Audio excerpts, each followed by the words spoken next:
안녕하세요. 김호준입니다. 어제 최순실 선고가 있었습니다. 최순실에게는 20년을 선고한 재판부와 롯데 신동빈 회장을 법정 구속했습니다. 재판부는 K스포츠재단 70억 지원이 이루어진 때가 면세점 신규 특허 일정을 정부가 검토하던 시기이기 때문에 롯데 정탁이 있었다고 판단했습니다. 소위 제3자 뇌물죄죠.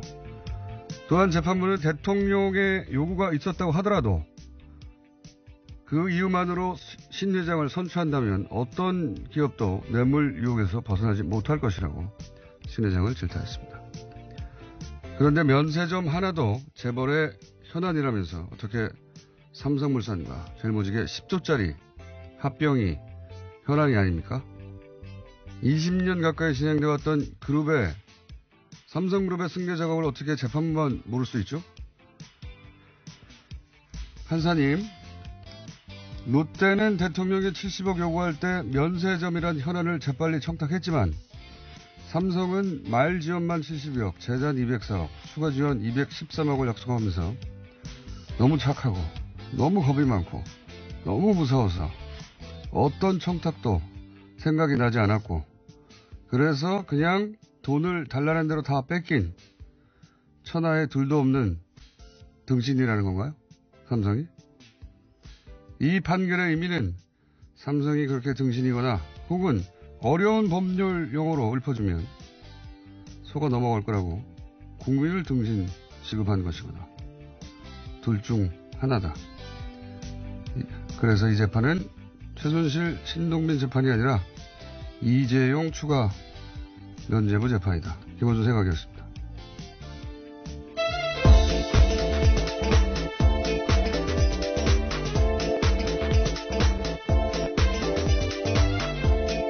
시사인의 김은지입니다.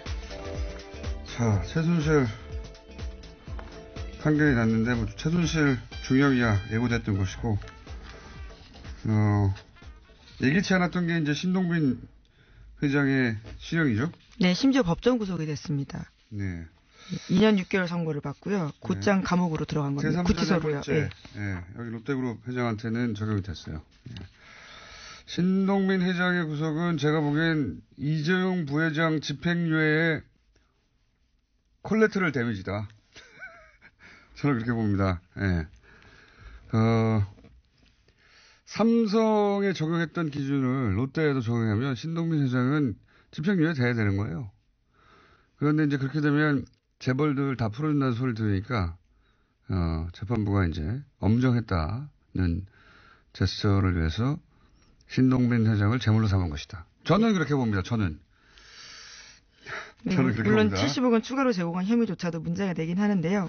아니 뭐 문제가 없다는 게 아니라 예, 신동빈 회장의 70억 갖다가 사실 돌려줬잖아요. 예, 그리고 신동빈 회장은 마침 70억을 주기로 한 시기가 정부에서 면세점과 관련된 일정을 잡던 때라는 거예요. 그렇죠. 예, 잡던, 그걸 계획하고 있을 때였다는 거예요. 그거 두 개를 연결해가지고 제3자 납물죄를 한 거거든요. 네, 묵시적 청탁이 있었다라고 보는 건데요. 근데 그렇게 따지면 삼성은 203억을 재단에 줬고 70억도 아니고 줬어요 그냥. 말지원만 그보다 더 많아요. 그리고 주기로 약속한 것도 200억이 넘어요. 이 게이트가 서울에서 못 줬죠. 그러니까 삼성에 적용했던 기준을 적용하면 롯데는 집행유예 풀려났어야죠. 근데 그러면 이제 재벌도 다 풀어준다는 소리 듣잖아요. 그래서 콜레트럴 데미지다. 저는 그렇게 생각합니다. 죄가 없다는 게 아니라 뇌물 맞죠. 뇌물 맞는데 그렇게 엄격한 기준을 삼성에 적용을 안 하는 거죠. 일관되지 않는다라는 비판을 받고 있습니다. 삼성은 다 제3자 뇌물죄도 없고 현안도 없고 현안이 없는 기업이 어디 있습니까? 4인 가구도 현안이 있어요. 그냥 다 각자 인간은 살아있는 동안 다 현안이 있어요.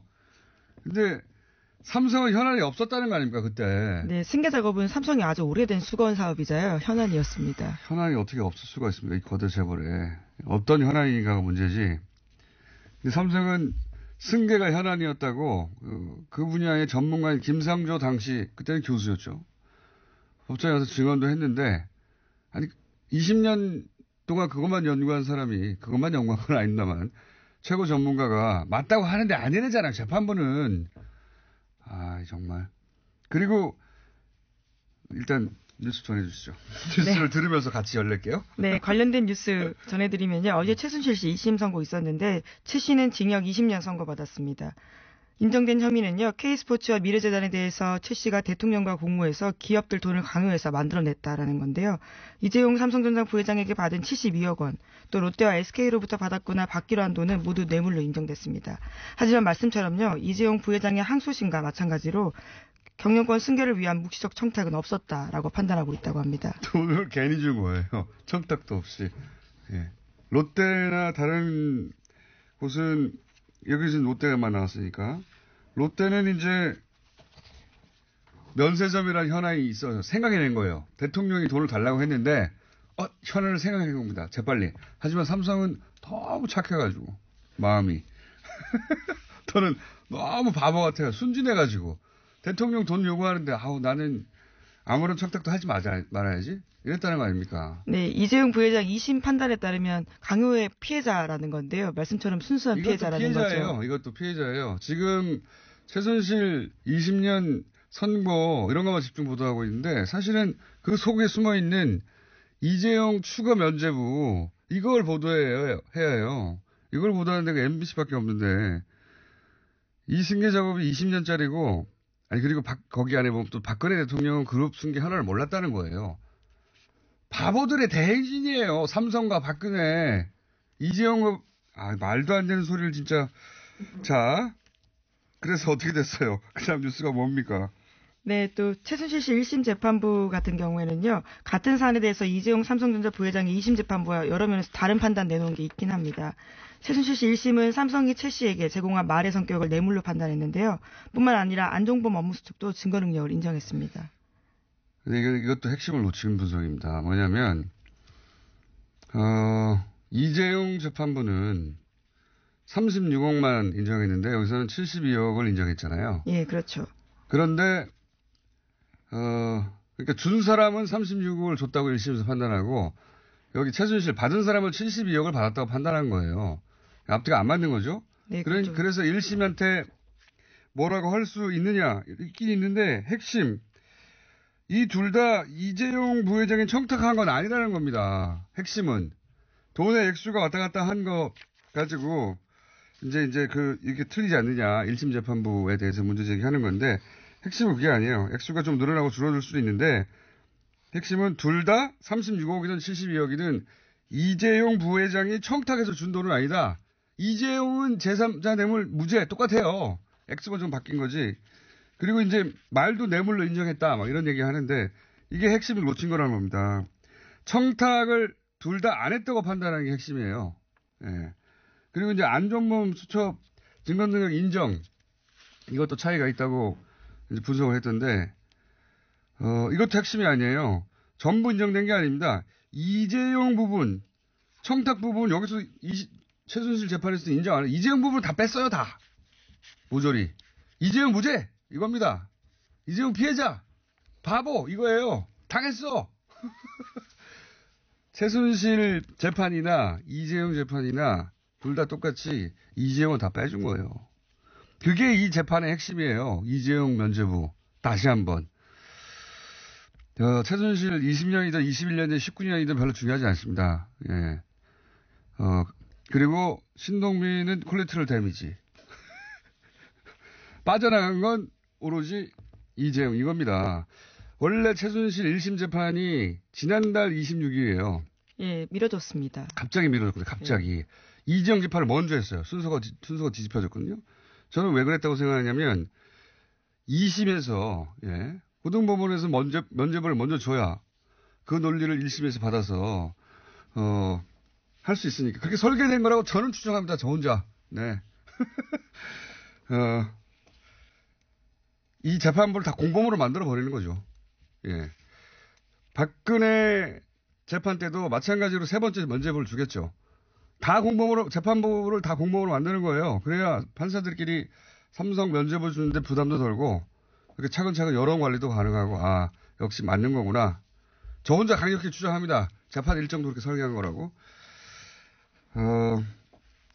현안이 없다는 말이 정말 웃겨요. 현안이 없다. 예, 그런데 묵시적 청탁에 대해서는요, 이재용 1심 재판부도 인정하지 않은 바가 있긴 합니다. 그러니까 다 똑같다니까요. 이재용 부분은 다 똑같아요. 이 최순실 재판에도 다 들여다보면 이재용 부분이 차이가 있는 것처럼 약간 해독한 것은 핵심을 놓친 거예요. 묵시적 청탁이 없다. 제3자 뇌물죄 아니다. 이재용은 피해자. 이 논리를 그대로 관철하고 있는 거예요. 그리고 이런 것, 예를 들어서 안종범 수첩은 인정됐다고 그러는데 다른 데만 인정된 거. 이재용 부분이 인정 안 됐어요. 예를 들어서 이재용, 안종범 수첩에 엘리엇 방어라는 단어가 있습니다. 이게 이제 소위 그룹 승계 작업과 관련된 단어거든요. 대통령하고 이재용 독대가 2014년에 있었어요. 9월인가요? 네, 그때부터 시작됐습니다. 근데 이때는 엘리엇이 삼성물산 주식을 사기 전이에요. 그러니까 중간에 엘리엇이 등장한 거예요. 그래서 주총이 무산됐거든요. 그때 엘리엇 방어를 할 필요가 삼성한테 있었어요. 엘리엇 방어라는 단어 자체가 청와대의 관점이 아닙니다. 청와대가 왜 엘리엇을 방어해요? 삼성이 방어해야지. 기본적으로. 이 수첩에 이런 말들이 등장하는 거를 승계 작업과 무관하다고 본 거예요, 다. 다 빼준 겁니다. 청와대가 왜 삼성의 관점에서 방어라는 단어를 씁니까? 삼성의 현안인 건데, 삼성 중심의 시각의 이 단어 자체가 이걸 무시한 거예요, 재판부가 이런 단어들을. 그러니까 변한 건 하나도 없어. 이 지적만 다 빼준 건. 국민들을 등신으로 보는 거죠. 모를 거라고. 다음 뉴스는 뭡니까? 네, 삼성뉴스에서 좀 넘어가 보면요. 이것도 잠시 후 이정열 판사와 함께 같이 열려도록 하겠습니다. 혼자 열리니까 힘드네요. 네, 이명박 정부 시절 청와대 총무비서관 지냈던 장다사로 씨 있습니다. 이에 대한 구속영장 청구된 바가 있는데요. 어제 기각됐습니다. 장 전 비서관은 이명박 정부의 청와대가 벌인 불법 총선 여론조사에 관여한 혐의를 받고 있는데요. 기각 사유는 다음과 같습니다. 구속의 사유와 필요성을 인정하기 어렵다라는 건데요. 혐의의 소명의 정도에 비춰서 피의자가 재책을 다룰 여지가 있고 주거가 일정하고 소환에 응하고 있는 점을 종합하면 현 단계에서 구속의 사유와 필요성을 인정하기 어렵다라고요. 권순호 영장전담 부장판사가 밝혔습니다. 신동빈 회장은 주거가 일정하지 않습니까? 그동안 소환 일정에 따르지 않았나요? 뭐 그런 건 다 이유가 아닌 것 같고. 역시 또 MB로 가는 길을 양승태 체제 하에서 그 자리에 배치된 재판부가 막는 거죠. 저는 그렇게 해석합니다. 예. 재판부도 뭐 20년 동안 있었던 것도 없었다고 알아서 판단하는데 저도 혼자 그렇게 판단합니다. 이건 MB로 가는 길이라서 막았다. 구속영장 기각했다. 앞으로 그렇게 추정하겠습니다. 그냥 강력하게. 다음 뉴스는 뭔가요? 예, 이명박 전 대통령 관련된 뉴스가 하나 더 있습니다. 이 전 대통령 쪽에 재산관리인 역할을 해왔던 측근이요. 검찰 수사에 대응해서 재산 관련 장부를 몰래 파기했다고 합니다. 이를 검찰이 포착하고요. 체포했다고 하는데요. 증거인멸 혐의로 이병모 청계재단 사무국장을요. 지난 12일에 긴급 체포해서 조사 중이라고 합니다. 삼성 승계는 말이죠.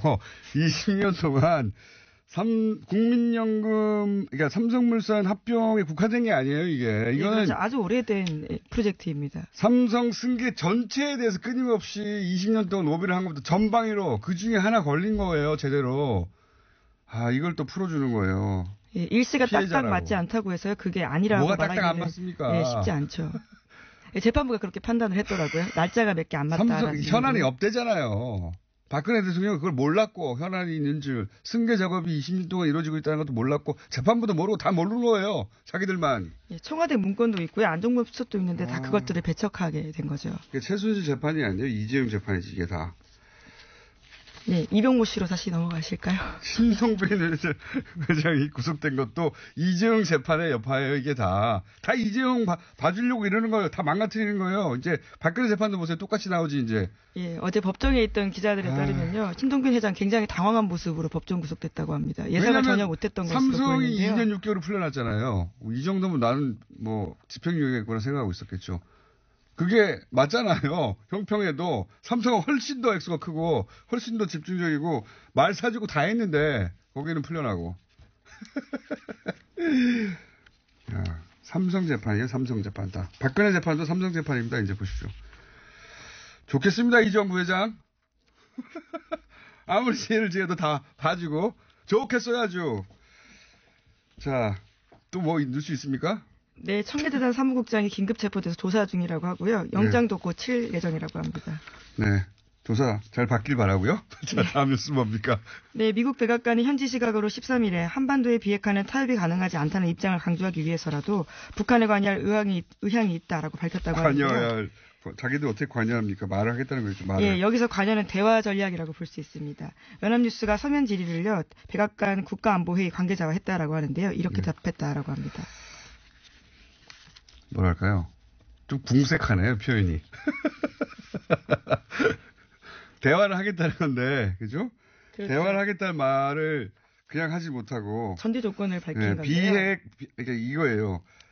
비핵화가 중요하다는 걸 알려주기 위해서라도 대화를 하겠다. 그냥 대화한다고 하면 되잖아요. 궁색합니다. 그래서 문 대통령이 이제 미국도 대화에 긍정적이라고 표현을 한 거군요. 예, 어제 라트비아 대통령과의 정상회담을 가졌는데요. 여기서 이렇게 밝혔다고 합니다. 알겠습니다. 미니가 하나 있기 때문에, 예. 국내 뉴스 중에 뭐 없습니까? 네, 국민의당과 바른정당이 통합한 바른미래당으로 어제 출범했습니다. 의석수 30석인데요. 박주선, 유승민 신임 공동대표 맡았습니다. 출범하면서 지방선거에 대한 자신감 보이면서요. 자유한국당과 연대는 일축했다라고 하는데요. 중도개혁 정당임을 강조하고 있습니다. 바른미래당은 이제 바른미래당에 불러야 되군요. 지방선거를 목표로 한 정당이 아니다. 저는 또 혼자 해석합니다. 저 혼자. 지금 30명이에요. 바른미래당이. 근데 거기 당적을 두지만 합당 반대했던 사람이 또 30명 됩니다. 네, 비례대표 출신들이죠. 그러니까, 표로 보여줄 수 있는 자신들의 힘은 25석이에요. 원래 국민의당이 39석이었어요. 그쵸? 그리고 거기다가 바른정당이 9표. 그 2명이, 의석을 잃었으니까, 그러니까 의원직을 잃었으니까, 47표가 돼야 되잖아요. 그게 25표가 됐어요. 절반, 반토막이 났다고요. 그러니까, 이렇게까지 합당을 한 이유가 표결파고는 이거밖에 안 되잖아요. 캐스팅 보트 안 돼요. 예. 그 캐스팅 보트도, 아니고, 목표가. 지지율 얘기하는데 그 지지율이 높아져봐야 지방선거에서 광역단체장 당선 못 냅니다. 그 이유도 아니에요. 실제 목표는 그런 게 아니고, 지방선거 이후죠, 이후. 이후에 이제 홍준표 대표를, 자신들은 보수 본류라고 자처하는 세력들이 인정하지 않고 있기 때문에, 그 이후에, 정계 개편 때, 자기들이 보수의 적자가 돼서 이제, 먹겠다. 자유한국당과 1대1 합당은 안 하겠지만, 혼종, 하이브리드가 탄생할 것이다. 예. 그때 그 자리를 안철수 대표가 바라는 거죠. 자기가 적자가 되는. 그런 겁니다. 지방선거가 목표가 아니라 지방선거 이후에 보수 정계 개편. 그러니까 혼합을 벌이는 거죠. 여기까지 하겠습니다. 시사인의 김은지였습니다. 감사합니다. 자, 미니가 하나 있습니다. 신동빈 롯데그룹 회장 법정 구속이 과연 어떤 의미가 있는 것이냐. 더불어민주당 박범계 의원 연결하고 있습니다. 안녕하십니까, 의원님? 네, 반갑습니다. 네. 롯데그룹에 대해서는 제대로 된 판결이다. 이렇게 봐야 되겠죠? 네, 물론입니다. 예. 롯데그룹에 대해서 북한에서 얘기를 한번 해보죠. 예. 네. 롯데그룹 신동민 회장이 법정 구속된 이유는 판사 출신으로서 어떻게 판단하십니까? 롯데그룹에게는 이제 면세점 특허 연장이라는 예. 아주 구체적이고도 분명한 현안이 있었고 안종범 수석의 구체적인 진술이 있었습니다. 네. 그래서 박근혜 전 대통령과 신동빈 회장 사이에 독대에서 이 내용이 다뤄졌다라는 것이 재판부의 판단이고요. 네. 그래서 그것이 부정한 청탁이 있다. 그 제3자 뇌물수수가 성립이 된다. 이런 얘기입니다. 거기까지는 알겠는데 제가 또 궁금한 게 이런 게 있습니다. 네. 이렇게 되면 롯데 타워 있지 않습니까? 예. 제1롯데월드. 네, 제2롯데월드. 이번에 감사원이 감사 개시 결정을 했죠. 네. 그 수사도 힘을 좀 받게 되지 않을까요?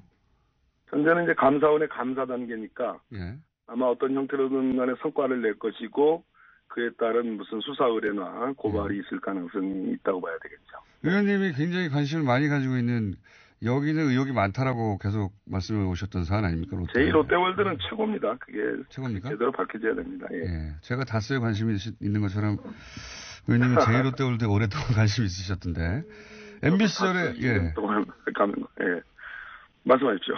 자료를 많이 들어보셨고 의혹이 많지 않습니까? 이 사안은 그죠? 네네네.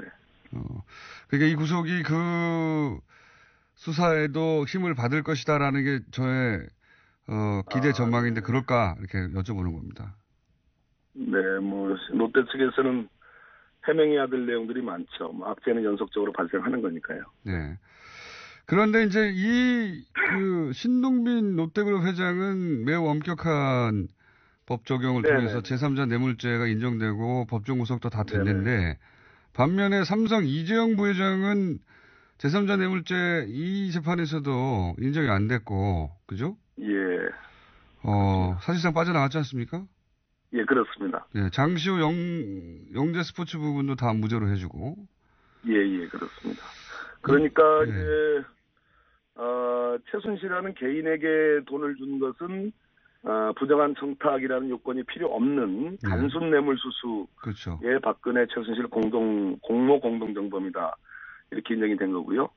미르재단이나 K스포츠재단, 영재스포츠 센터와 같은 단체에 돈이 들어간 것은 제3자 뇌물수수라고 봐서 그것은 부정한 청탁이 있어야 된다. 그렇지만 삼성에게는 경영권 승계라는 포괄적 현안 그리고 구체적인 현안으로서 이제 삼성물산하고 제일모직이 합병되면 순환출자를 해소해야 됩니다. 그것을 완화시켜주는 문제, 그리고 삼성생명의 금융지주회사 설립의 문제, 이런 구체적 현안을 인정할 수가 없다. 따라서 부정한 정탁도 인정하기 어렵다. 이런 논리로 사실상 면죄부를 줬습니다. 그러니까 이재용 2심이나 이거 최순실 1심이나 이재용 부회장이 다 제3자 뇌물죄가 빠져나가는 건 동일한 거 아니겠습니까? 그죠? 예, 그렇습니다. 예. 이거 어떻게 보십니까? 그래서 아마도 안종범 수석의 진술에 달려 있는 건데요. 예. 이번 재판부는 뭐 일주일 만에 지난 정영식 서울고등재판부를 이제 세상에 우습게 만들어 버렸죠. 액수는 늘렸어요. 예. 예, 그렇습니다. 안종범 수첩의 증거 능력을 인정하느냐 마냐의 차이였는데 지난번 서울고등의 정영식 재판부는 증거 능력을 부정했죠. 이번 재판부는 증거 능력을 인정을 했습니다만은 그래가지고 72억은 단순 뇌물 수수를 인정을 했어요. 그런 의미 있다고 봅니다. 그러나 이 안종범 수첩에 뻔히 적혀 있는 삼성 대 엘리엇의 문제, 또 순환출자 해소, 또 은산분리, 이 은산분리라는 것이 금융지주회사 설립이라는 의미거든요. 이것이 명백히 이 업무 수첩에 기재가 되어 있었습니다. 근데 이것은 눈을 감았다라는 비판은 면할 수는 없겠습니다. 이게 소위 이제 삼성이 오랫동안 원해왔던 그 승계자고 다 연결된 단어들이지 않습니까? 그렇습니다. 예, 결정적 단어들인데, 그러니까 지금 그 안종범 수첩도 최순실 관련된 것들은 인정이 됐지만, 그리고 단순 뇌물이 인정이 됐지만, 그 아주 핵심적인 이재용의 3조 뇌물죄에 대한 부분은 인정 안 해준 거 아닙니까? 그죠? 예, 그렇습니다. 물론 1심에서는 안종범 수첩 전체를 다 인정 안 해줬지만, 이재용 2심에서는. 이재용 2심에서요? 예, 이번에는 일부 인정하였으나 결정적 부분은 또 인정을 안 해줬다. 그래서 어쨌든 이재용 부회장은 이 최순실 1심을 통해서도 1심과 마찬가지로 면죄부 받을 부분 다 면죄부를 받았다. 이렇게 봐야 되겠죠? 그렇습니다. 그 안종범 수첩에 있는 그 몇 가지의 키워드들에 대한 안종범 수석의 진술, 이 부분은 아까 롯데 같은 경우는 아주 명확하게 안종범 수석이 진술을 했는데요. 이 삼성 관련해서는 안종범 수석이 명확한 진술을 하지 않은 한계가 있긴 있습니다. 그러니까 재판부에 인정하지 않은 부분은 이 일면에서는 이해가 됩니다만, 그럼에도 불구하고 저쪽에 문영표 전 보건복지부 장관 재판에서는 1심, 2심 모두 다 이 승계 작업 그리고 구체적 현안들을 다 인정을 했기 때문에 결국은 우리나라 법원이 보기 나름이다. 코에 가면 코걸이, 귀에 가면 귀걸이다. 그 비난은 그러니까 이게 참 네. 이재용 봐주기고 이런 추세라면 박근혜 전 대통령 1심도 역시 이재용 부분은 다 삼자 뇌물죄 다 털어주지 않겠는가, 그죠? 이 재판부입니다. 예. 이 김세현 재판부가 이제 박근혜 대통령 선거할 똑같은 논리로 다 풀어주지 않겠 결론은 이미 나와 있는 겁니다. 그러니까요. 이재용 부회장은 그럼에도 불구하고 이재용 부회장은 그럼 어떻게 해야 됩니까? 대법원에 가서 해결해야 됩니까? 어떻게 되나요, 이거? 그럼에도 불구하고 이 김세현 재판부의 판결은 의미가 있습니다. 72억을 내 단순 뇌물수수 인정을 했죠. 네. 그 얘기는 거꾸로 정영식 재판부는 36억의 코어 스포츠에 들어간 그 용역 대금만 인정을 했고 대상 국외도피를 부정했는데 72억을 이 재판부가 인정했기 때문에 제가 보기에는 정영식 재판부의 판결을 이 재판부가 김세현 재판부가 이제 일주일 만에 구체적인 그러니까 말의 소유권과 관련해서 명의가 누구로 되어 있느냐는 중요하지 않다. 그렇죠. 말 소유권 하나 인정해 준 거예요, 지금 추가로. 실질적인 사용권과 처분권이 있으면 된다라는 판례를 이 김세현 재판부에서 지적을 했습니다. 네. 이 얘기는 무슨 얘기냐면 정영식 재판부는 그 판례가 있음에도 불구하고 그에 아예 눈을 감아버렸다는 얘기죠. 그렇기 때문에 대법원에서는 제가 보기에는 이 부분은 분명히 파기될 가능성이 매우 높다. 그러면 재판부 72억 뇌물로 다시 법정 구속될까요? 제가 보기에는 또 양형에 관해서도 중요한 얘기를 했습니다. 김세훈 이번 재판부는 2번씩이나 판결문에 양형 이유에 대해서 설명을 했습니다. 그리고 법원이 인정하고 있는 양형 기준을 국민들께 설명을 드렸는데요. 이 얘기는 무슨 얘기냐면 나는 국민들에게 설득이 있는 판결을 한 겁니다라는 일종의 제스처거든요. 그렇기 때문에 대법원에서는 판기가 되고 그러면 다시 하급심으로 내려오는데 제가 보기에는 이재용 부회장이 신병도 다시 고려될 가능성이 매우 높다 이렇게 보여집니다. 그러면 그렇게 안 되면 어떻게 책임지실 겁니까? 제가 책임질 문제는 아니지만 아니 여당의 적폐청산위원장으로서 어떻게 책임지셔야죠. 그렇게 되면 사업부 독립 침해나가 또 내일이 아니겠네요. 조선일보에 또 대문자 많이 나옵니다. 그러니까 우리는 그러면 적폐청산위원장을 내가 관두겠다라든지 뭐 하나 이재용 부회장이 다 이렇게 면죄부를 받으니까 한편으로는 화가 나기도 하고요. 한편으로는 우리 사법부 시스템이 이렇게 무력한가 싶기도 하고요. 그렇습니다. 그게 일반인들의 생각입니다. 맞습니다. 그래서 국민이 참여할 수 있는 재판, 국민 눈높이에 맞는 재판을 하도록 그렇게 제도 개선을 해야 됩니다. 오늘은 미니니까 여기까지 하고요. 스튜디오에 한번 나오셔서 저한테 괴롭힘을 한번 당해주세요. 이 사안으로. 제가 안 나가잖아요. 오늘 여기까지 듣겠습니다. 감사합니다. 네, 감사합니다. 이재용 부회장 2심 해설을 하던 와중에 최순실 1심이 나서 둘 다를 한꺼번에 분석하게 되신 이정열 전 부산판사님 옆에 나와 계십니다. 안녕하십니까. 안녕하십니까.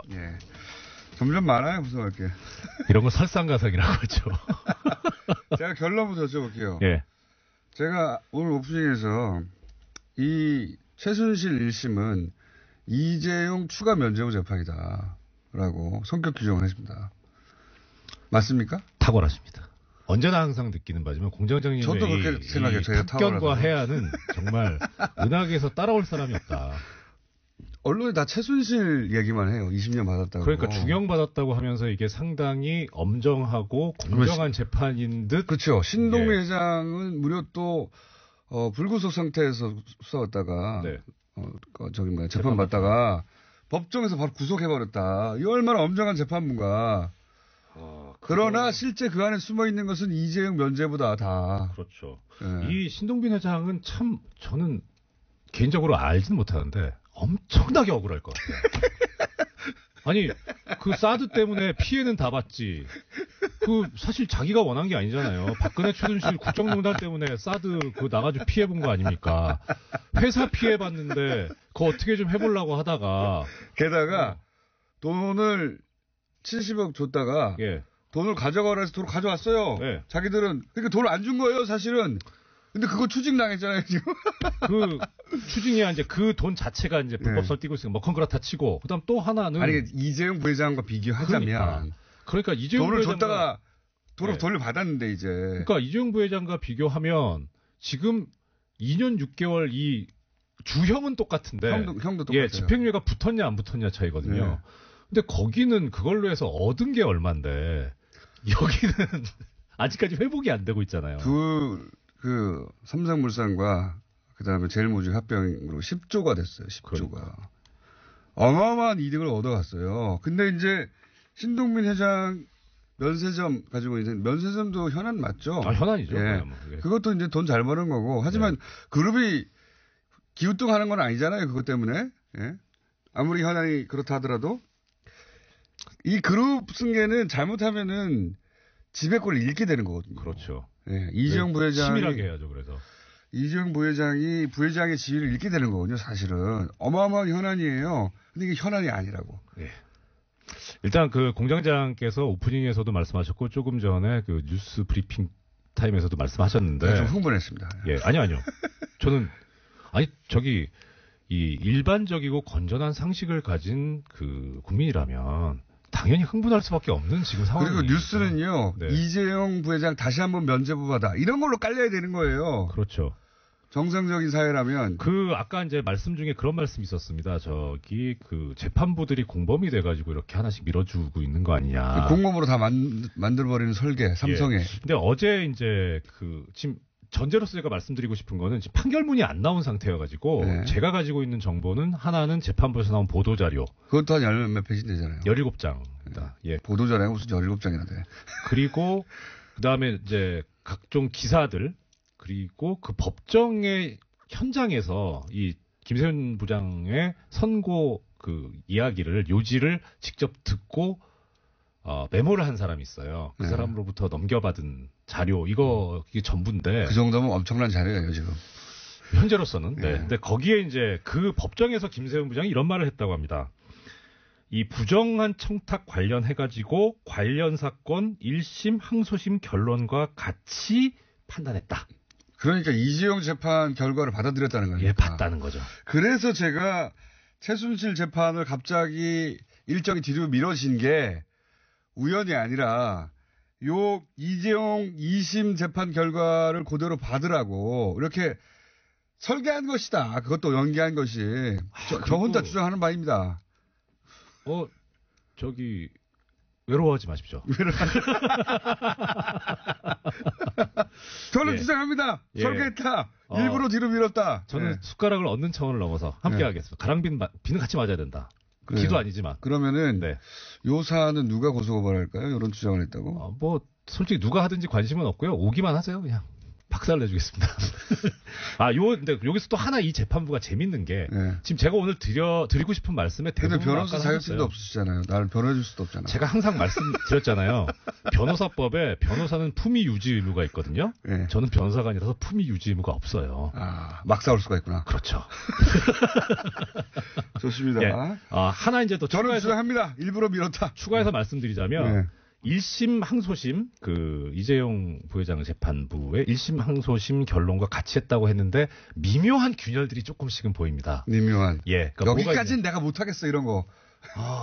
왜 이랬을까 하는 게 궁금하긴 되게 궁금증을 불러일으키는 뭐냐면 지금 그 부정한 청탁 관련해서 전제가 되는 게 승계 작업이라고 말씀드렸잖아요. 이 승계 작업을 하는데 특검에서 주장한 게 뭐냐면 개별 현안들이 다 하나하나씩 있었고 이게 개별 현안이 승계 작업이라는 목표 하에 진행이 됐다는 건데. 그렇죠. 엘리어 방어라든지 은산분리라든지 지주회사라든지 이런 그렇습니다. 얘기들이 다 그런 거죠. 그게 수첩에 있는 말이에요. 개별 현안이 있었고 이제 그것이 목표에 따라서 가고 있었는데 그것과 별개로 포괄적인 어떤 현안. 그러니까 결국 승계 작업을 그걸 다 합친 게 이제 승계 작업인 거죠. 근데 이재용 부회장, 그러니까 이재용 피고인 재판 1심에서는 1심에서 그러니까 특검이 이런 개별 현안들을 순서를 매겨놨어요. 이런 순서에 의해서 이런 목적하에 갔다.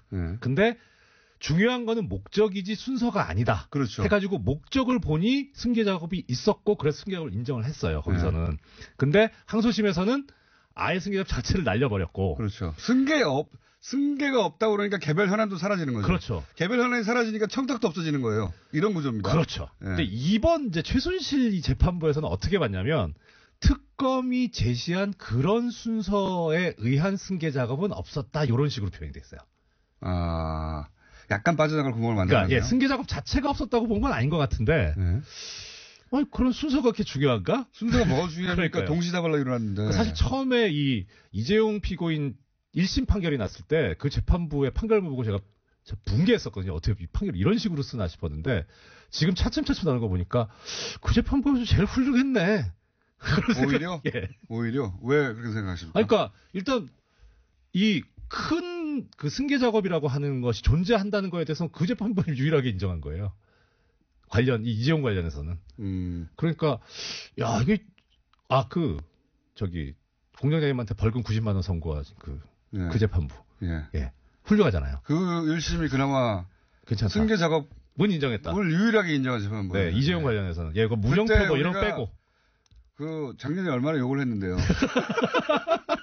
그 욕을 하면서 제가 속으로 우리 재판부 판사님인데 어떡하나. 나 이거 하면 안 되는데 하면서 계속 비판했는데 그러니까 방송으로는 그 재판부를 비판하고 예. 며칠 있다가 그 재판부 앞에서 얌전하게 재판을 받고 예. 그런 생활의 반복이었습니다. 근데 결국 지나놓고 보니까 그 재판부가 그나마 제일 낫다. 그나마 제일 낫다. 예. 그때는 그리고 이런 것도 있습니다. 사회 분위기가 네. 그런 걸 용납하지 않았거든요. 그런 판결이 나왔으면 난리 났을 거예요. 모두가 청탁도 없었고 다 없었다고 했으면 난리 났겠죠. 난리 났죠. 예. 지금도 이런데. 지금은 근데 이제 뭐 최근에 이제 댓글 작업도 많이 있고 그러니까 분위기가 좀 바뀌었다 싶었는지 과감하게 날려버렸습니다. 그러니까 이재용 재판부 2심이 했던 작업은 간단해요. 무죄로 만들어주려고 그렇죠. 하니까. 예. 무죄로 만들어주려고 하니까 청탁이 없었다고 해야 되고 청탁이 없었다고 하려고 하니까 애초에 현안이 없었다고 말해. 그렇죠. 괜히 현안도 다 없애버린. 예. 모든 걸 다 없애버린. 목적도 없고. 돈을 준 목적이 사라졌어요. 예. 그냥 뺏겼다. 이것만 남는 거죠. 네. 이재용 2심 재판부는 정말 대범합니다. 호연직이라고 봐요, 저는. 팍팍팍 없애버려, 다. 그럼 어떻게 보면은 조선일보의 논평이 맞는 것 같아요. 정말 소신 있다. 20년 동안 있었어. 나 몰라. 팍팍. 예.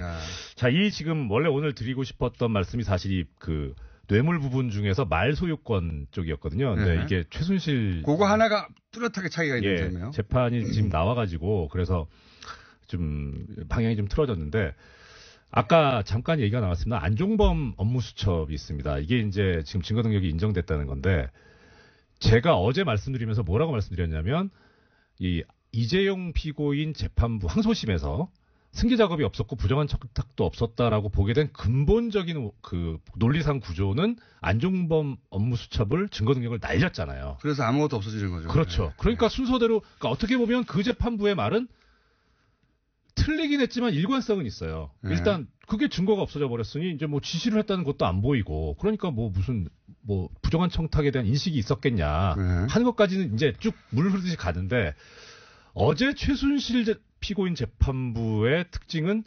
종범실록의 증거 능력은 인정은 하는데 부정한 청탁을 있었다고 볼 수도 없고 인식도 없었다 이렇게 본 거예요. 그중에 이재용 부회장과 관련된 부분만 인정되지 않은 거죠.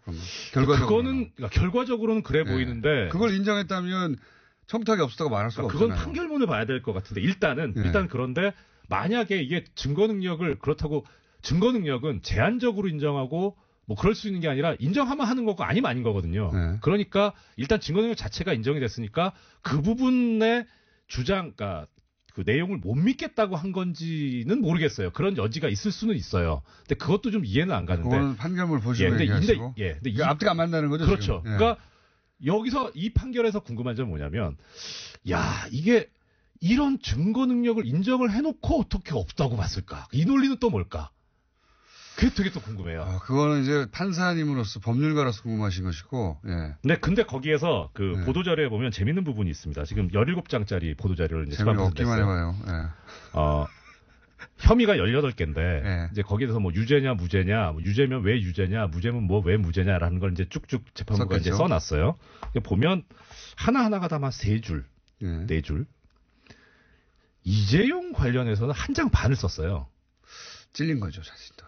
이렇게 원래 말 많으면 빨갱이 공산당이잖아요. 아니, 그러니까 다른 거는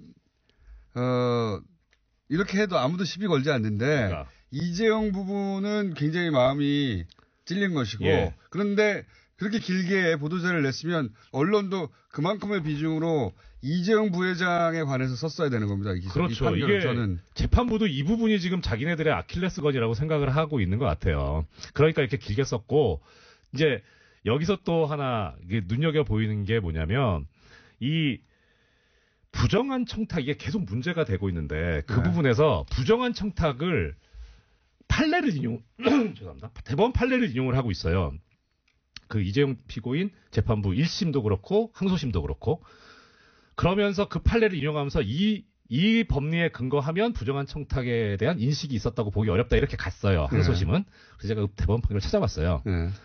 아마 애청자 여러분들께서도 쉽게 찾으실 수 있을 겁니다. 그 신정아 씨 있잖아요. 네, 신정아 씨. 그분에 관한 판결이에요. 근데 거기서 뭐라 그랬냐면 이 부정한 청탁이라고 하는 거는 묵시적으로도 가능하다. 가능한데 막연히 선처를 바란다 이런 정도 가지고는 부정한 청탁이라고 볼 수는 없다 하면서 그때 신정아 씨 관련해서 무죄를 선고했는데 이유가 뭐였냐면 청탁 비슷한 게 있긴 있었는데 이것도 너무 막연하다. 예, 막연하고 그리고 당시에 사회적 기업, 사회적 공헌을 위해서 기업들이 항상 막 미술관에 이렇게 문화사업에 지원도 하고 기부도 하는 그런 것들이 장부상으로도 나오고 여러 군데 나오기 때문에 그냥 그 중에 일환으로도 볼 수 있으니까 이걸 가지고 청탁이라고까지 인정하는 거는 뭐 과하다 이런 취지였었어요.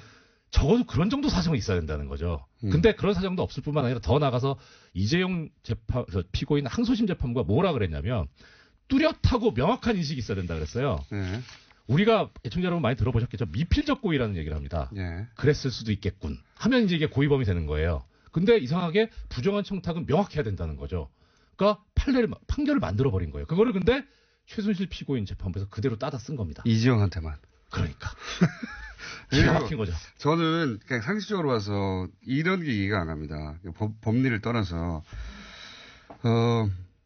이제 롯데는 돈을 대통령이 달라고 이게 재판부의 논리에 따르면 돈을 달라고 했어요. 그래서 대통령이 워낙 힘이 강하니까 돈을 줬겠거니. 하지만 그렇다고 하더라도 그때마다 돈을 다 주면 어떻게 뇌물을 벌어야겠냐 하고 신동빈 회장은 구속됐잖아요. 그럼 똑같은 논리로 삼성도 구속시킬 수 있는 거 아닙니까? 이재용 부회장도 똑같은 논리로. 그렇죠. 당했다 하더라도 그때마다 돈을 다 주면 어떻게 앞으로 뇌물죄를 벌을 수 있겠냐. 할 수 있어야 되는 거 아닙니까? 그렇죠. 상식적으로. 근데 이재용은 그게 예외예요. 예외예요. 또 하나는 상식적으로 롯데는 돈을 달라고 했을 때 막 현안을 생각해냈어요. 그럼 우린 이거 해달라고 그래야지. 근데 삼성은 훨씬 더 많은 돈을 바쳤는데 뜯겼는데.